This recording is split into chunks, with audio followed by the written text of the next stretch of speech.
Mga kaibigan, 3 days before the fight, itong dapat nyong gawin. Tuloy pa rin ang pagkain ng mga manok na hinanda ninyo ng winning line at saka ready to fight. Now, yung tubig nila, 3 days before the fight, ay hinahaluan natin ng electrolytes. Ito yung Selectrogen natin.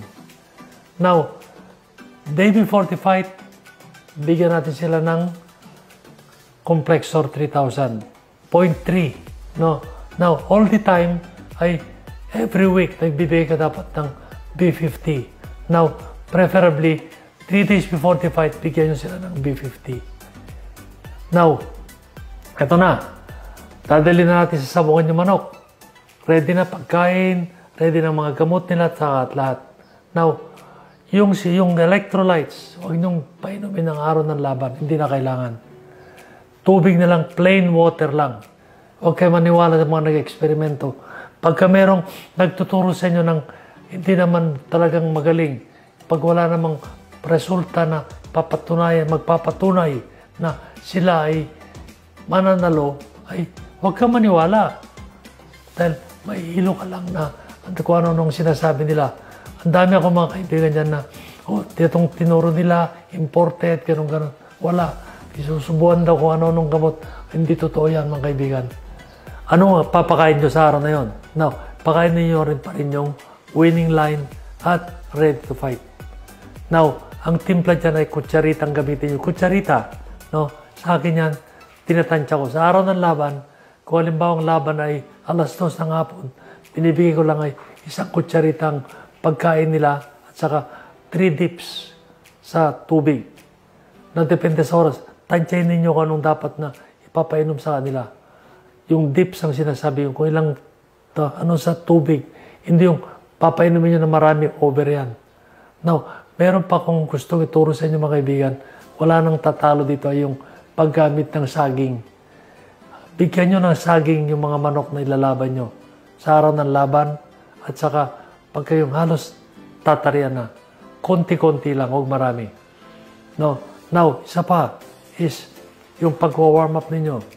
Ang mga manok na ilalaban nyo, dapat siyempre limber na.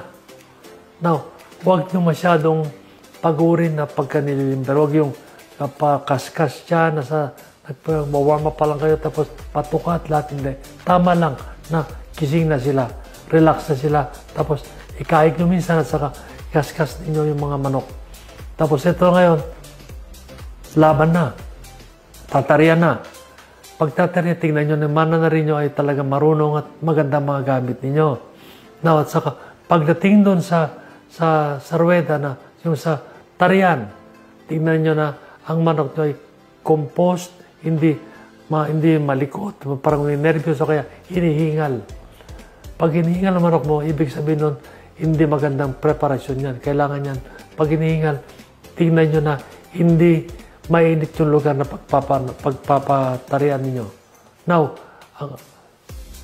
ang gawin nyo pagkatapos yan ay pagka hinihingal nyo na manok nyo bago tarian, ipadip nyo, painumin nyo ng isang dip lang ng tubig. Walang mawawala dyan. So, maganda kasi parang tayo bago ka mag-basketball, ay kailangan uminom ka ng konti. Konti, hindi marami konti lang. Tama na. 1 dip or 2 dip. 1 dip lang ang pinakamaganda. Now, pagkalaban na, pagka yung release na, warm up niya huwag yung iba na pagdating sa ruweda, nagyayabang na ang galing niya, patuka dyan, pakahig dito, pasalida, all that, hindi. Simple lang, palakarin ninyo, tapos ikain mo, gisingin mo lang, parang siya ay relax sa laban. Pag-aralan mo kung hinihingal siya at saka hindi. No? Now, pagka ganun na, pag ready na yung manok nyo, okay, mag-apura na, kalitin yan, pilpasan, kalukuhan yan. Huwag nyong ulit-ulitin na patukaan ng manok na ilalaban. Tama lang yung gising na siya, nakita mo na alerto, yun na yun. So, pagkatapos yan, swertehan na lang yan. Pero, lamang na manalo ang magaling na manok at saka magandang pagkaalaga. Mga kaibigan, huwag kakalimutan, sagupan, pangdiin ito.